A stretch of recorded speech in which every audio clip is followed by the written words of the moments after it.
கடவுள் தான் இருப்பதை மனிதர்களுக்கு ஏன் வெளிப்படுத்துவதில்லை என்று குருவிடம் சீடன் கேட்டானாம். அதற்கு ஒரு கதை சொன்னாராம். கடவுளிடம் ஒரு மனிதன், கடவுளே என்னுடன் பேசுங்கள் என்றான். அப்பொழுது குயில் ஒன்று பாடியது. அதை காதில் வாங்காத அவன், கடவுளே என்னோடு பேசுங்கள் என்று உரக்க கத்தினான். உரத்த இடியோசை எழுந்து அதையும் அவன் பொருட்படுத்தாது, என்னிடம் பேசாவிட்டாலும் பரவாயில்லை, உன் தரிசனத்தை கொடு என்று இறைவனிடம் கேட்டான். சுடர் விட்டு பிரகாசித்தபடி வானில் ஒரு நட்சத்திரம் உதித்தது. நட்சத்திரத்தை கவனிக்காத அவன், தரிசனம் கொடுக்க மாட்டேன் என்கிறாய், பரவாயில்லை, ஏதேனும் ஓர் அற்புதத்தை நிகழ்த்தி காட்டு என்றான். கடவுள் மெல்ல கீழே இறங்கி பட்டாம்பூச்சியாக அவனை தீண்டினார். அவனோ தன் மேல் அமர்ந்த பட்டாம்பூச்சியை கைகளால் தட்டிவிட்டு நடந்தபடி சொன்னான். கடவுள் இல்லை, கடவுள் இருந்திருந்தால் என்னோடு பேசியிருப்பார், அவரின் குரலை கேட்டிருப்பேன். கடவுள் இருந்திருந்தால் தரிசனம் கொடுத்திருப்பார், நன்றாக பார்த்திருப்பேன். கடவுள் இருந்திருந்தால் அற்புதத்தை காட்டியிருப்பார், நன்றாக ரசித்திருப்பேன். எதுவும் நடக்கவில்லை, கடவுளே இல்லை என்றான். அதையே கேட்ட சீடன் சொன்னான், புரிந்தது குருவே, கடவுள் தான் இருப்பதை வெளிப்படுத்தி கொண்டுதான் இருக்கிறார், நாம் தான் அதை புரிந்து கொள்வதில்லை என்று சொன்னான்.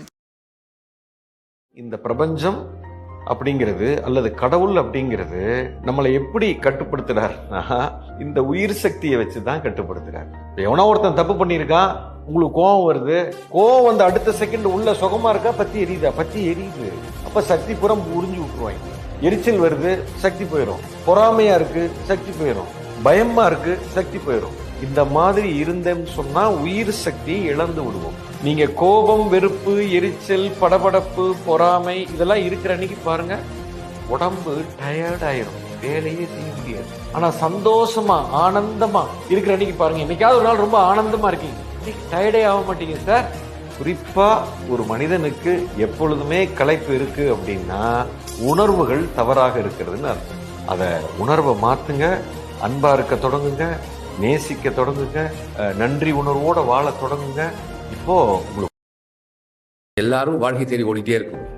வாழ்க்கை என்பது என்ன அப்படின்னு கேட்டீங்கன்னா ரொம்ப சின்ன விஷயம் தான், சந்தோஷம் தான் வாழ்க்கை. நீ துக்கமா எடுத்துக்கிறியா, சந்தோஷமா எடுத்துக்கிறியா, என்ன இல்லை நம்ம கிட்ட எல்லாமே இருக்கு. நம்ம கிட்ட பொறுமை இல்லை, வறுமை நிறைய இருக்கும். அவசரப்படாதீங்க, எதுக்கும் அவசரப்படாதீங்க, நிதானப்படுத்திப்போம். அவசரம் எப்பொழுதுமே ஆபத்துக்குரியது, நிதானம் எப்போதுமே அழகுக்குரியது. என் முயற்சி நான் விடவே இல்லை.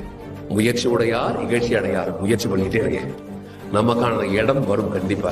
யாரு என்ன வேணா பண்ணிக்கிட்டு, என்ன வேணா செஞ்சுக்கிட்டோம், என் இலக்கு எங்க என்றதை நான் முடிவு பண்ணுவேன். இந்த உலகத்துல ரொம்ப மதிப்பான ஒண்ணுனா அது உன் கோல்.